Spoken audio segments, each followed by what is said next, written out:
चलो बेटा, अब हम करते हैं क्वेश्चन नंबर 14 को। अब हम जो है डिस्कस करते हैं। इसमें क्या कह रहे हैं? कह रहे हैं आपके पास दो प्रोटॉन्स है। क्या है बेटा?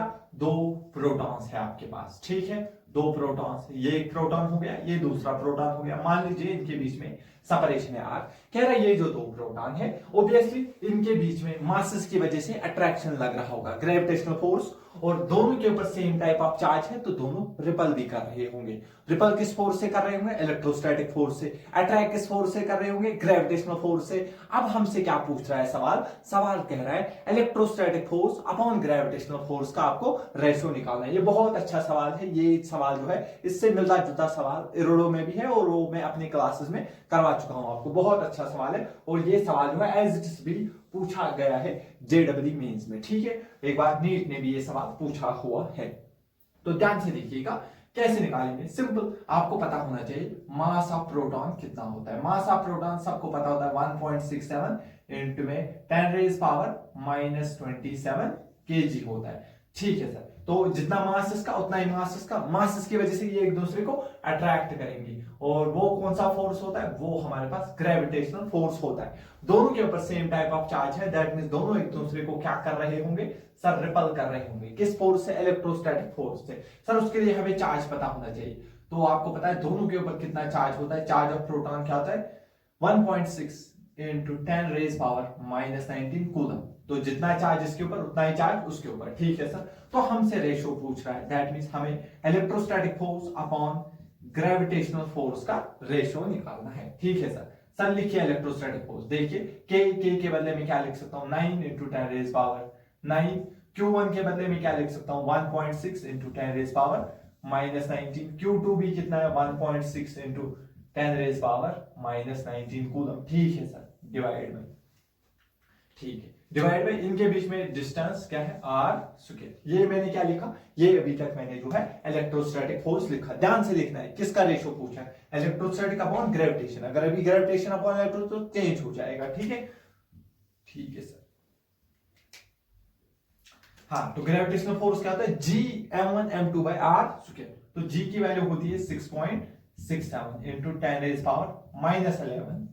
ठीक है, और m1 कितना है हमारे पास? 1.67 इंटू में 10 रेज पावर -27। m2 भी इतना ही है, इसलिए मैं स्क्वायर करूंगा directly, divide by R square. R square और आर स्क्वायर क्या हो जाएगा? कैंसल हो जाएगा। इसके बाद अब आपको क्या करना है? इसके बाद जब आप इस चीज को सॉल्व करेंगे, मैं इनको ऑलमोस्ट मानूंगा एक जैसा। 1.6 स्क्वायर है ना, 1.6 इंटू 1.6, तो ये और ये हो जाएगा कैंसल।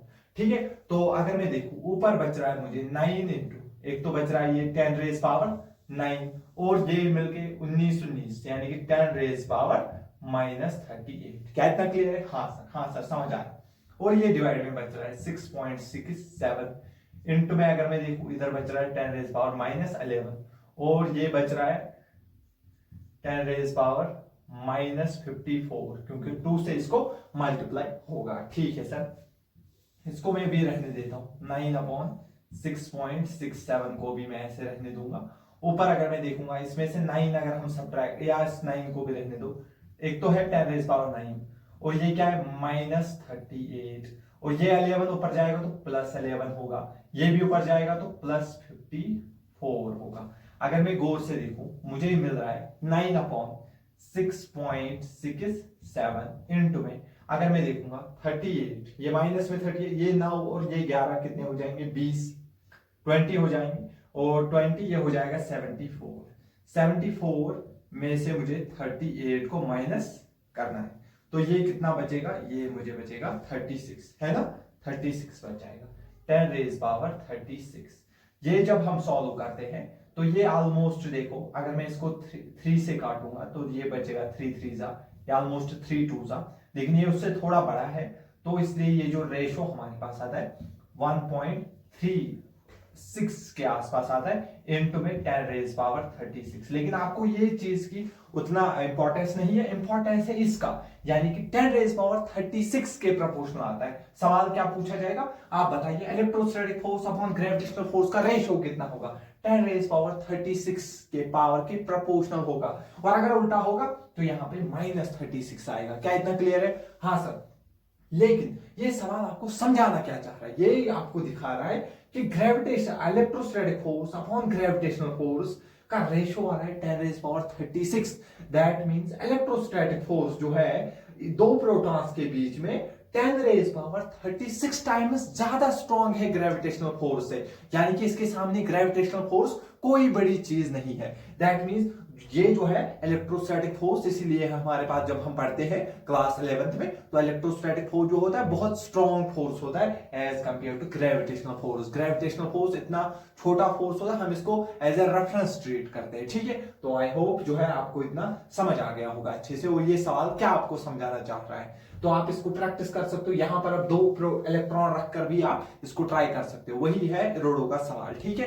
तो पहले आप इसको करिए, इतना आप अच्छे से करिए, तो इन फ्यूचर मैं जो कोशिश करूंगा इरोडो के भी सवाल लिए जाए, सारे नहीं लिख करने हैं आपको सिर्फ सिलेक्टेड सवाल है क्योंकि आपके सिलेबस के रेलिवेंट होते हैं, हम सिर्फ वो सिलेक्टेड सवाल को ही डिस्कस करेंगे, ठीक है। तब तक आप इसको नोट करिए, तो हम फिर और एक सवाल के साथ अच्छा